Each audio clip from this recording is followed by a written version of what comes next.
Hello, welcome to another day.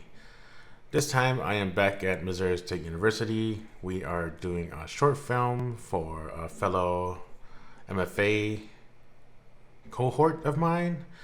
And this is kind of a last minute gig. She asked me a week before. I think the sound guy kind of backed out. And yeah, that's what happened.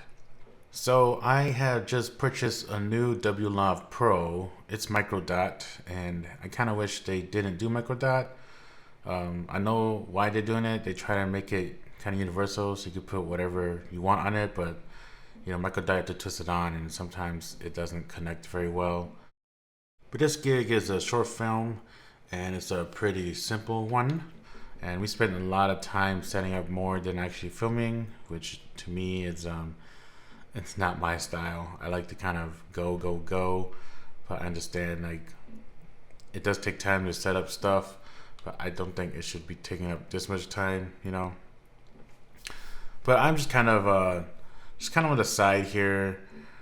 I've set up my lavs for the dialogue scenes, but then one of the actors, she's wearing some pretty tight clothing, and hiding the lav would be a little difficult.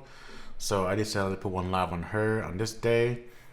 I've decided to run the NTG3 all day, despite what you saw earlier. I put the NT5 on, but I switched back to NTG3. So there's that. That's why I put the NTG3 on, because I couldn't put a lav on the main actress. I put the lav on the guy because guys are kind of easier to put mics on and to hide them. So I kind of kept that going. So on this first day, we are downstairs at the stairways in the beginning, and then the rest of the night we were upstairs at the clothing shop. I guess the costume shop, that's what it's called. And we just kind of did some different setups all day here. It is all one scene, and we kind of spent like 8 hours in this location here. So, which is okay. I mean, the set is it's not a traditional set where like everyone knows what they're doing. In fact, everyone else is kind of a PA. They are PAs because this is kind of a learning situation for them. Some of them were my previous students, and some are the director's students, so they're kind of learning how to do stuff along the way. And the DP is kind of teaching them. And Michael Stone is there. He's our gaffer today, and he's kind of teaching them as well. I'm not really teaching them. I might explain something here and there, but I'm just kind of standing there, just trying to get good sound. So we're kind of treating it like that. These are the lenses the DP has. They are Zeiss lenses, so they are pretty nice. For the most part, we just kind of just moved around as much as we can. Try not to change the world too much.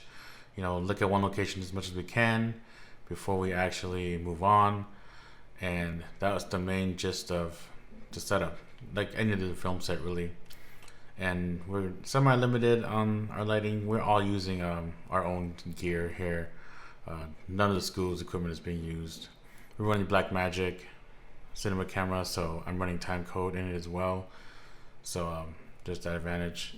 And the first day we're using a TV to kind of monitor what the screen was showing, and I asked the DP if he wanted my sumo for the next day, and he said yes.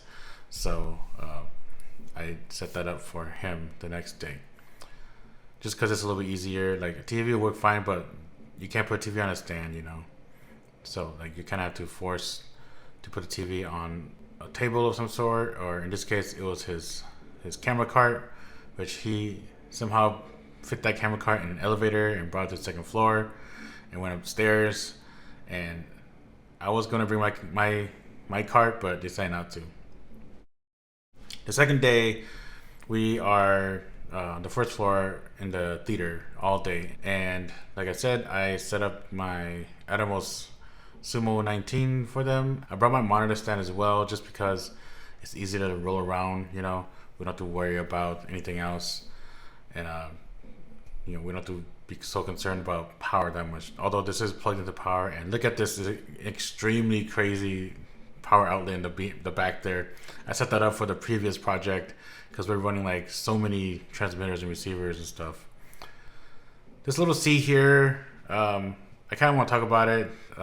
It's kind of hyped up in this film industry for some reason. It's a great concept. I love it. It collapses, but it's not as strong as you might think it is for the price. So I just kind of want to talk about that a little bit. I broke two of those already, and I kind of hate them now, so I don't sit on them anymore. I just use them to just put my sound bag on so it's not on the ground. And that's the only reason why I have that there. Otherwise, I don't really recommend getting them. Well, I didn't break one of it. My sound utility broke the first one, and she is like 90 pounds. And, it wasn't about weight at that point. So, like, I don't know what it was. Like, probably quality issue, but then I bought another one, and that broke. Also, I sat on it, and it broke. And this one I have, the red one that I showed you earlier, and it's my first one I bought, and that hasn't broken on me. I've sat on it a few times when I first started, but like it hasn't broken on me. But enough about that chair. Take a risk at it. I feel like it's expensive for what it does and the quality it is. But for the rest of the shoot, we're kind of in the backstage area here for the most of it. We do go into the front for a few scenes. This one, they kind of set the lighting to just how they want. But here we are kind of outside. We kind of have a little bit of lighting wherever like we get tighter spots, we can control the light a little bit. So yeah, it's nice to have stuff like that. But like I mentioned earlier, the lighting we had for the backstage stuff, we kind of set up the lighting however they wanted it to look, like to make it look good. So there wasn't really like a source of light, anything like that. There's that ghost light right there. But then it's not really anything particular that makes sense because they didn't have to, because it's kind of a weird script. But that is it for me. I hope you guys enjoyed the talk and my little rant about that chair, and I'll see you guys next time.